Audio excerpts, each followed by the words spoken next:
finally got some sort of a Brexit deal after 4.5 years. Well, at least the charade of no deal is over. I never believed a word of that. I think that was the government trying to say to us, we're battling hard for you. So what does it all mean? Well, I've got concerns, of course I have.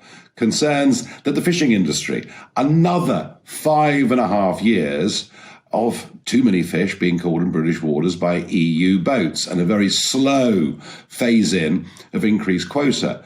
Does it mean, for example, that in Cornwall, Cornish fishermen can land bluefin tuna next year alongside the French and the Spanish and Portuguese who land 24,500 tonnes? I don't know the answer yet, and that's because we haven't yet seen the document. We're told it's going to be almost 2,000 pages. The other big concern is I saw Ursula von der Leyen today basically saying, look, the Brits have agreed that they're going to stay with the EU rulebook. So we'll be making our own laws, but staying roughly in parallel with the rest of the EU. And that equally is a big concern because, part of leaving is about us becoming more competitive, getting more money being invested in Britain from all over the world. So they're the two areas that I'm concerned about. What I was pleased about was when Monsieur Barnier looked a little crestfallen when he said the British have not agreed to cooperate in terms of foreign policy and defence. Well, let's hope that stays that way, because that's a big step forward from where we were just a year ago. There will be, of course, over the next weeks, some real analysis of what all of this means.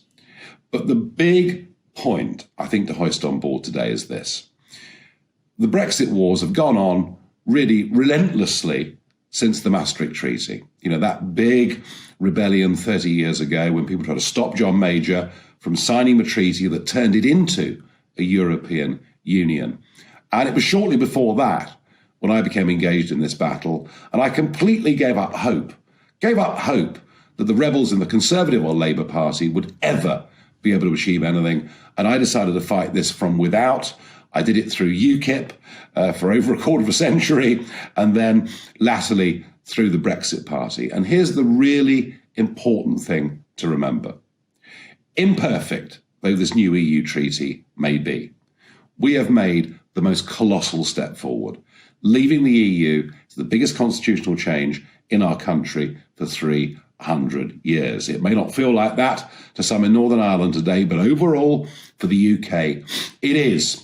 And do you know something? We're already finding countries all over the world that want to sign trade agreements with us. There'll be skirmishes to come, but the big war, the big battle that we've had, and our battle has not just been against Brussels, it's been against the establishment in Britain. The Conservative Party were the party of Europe.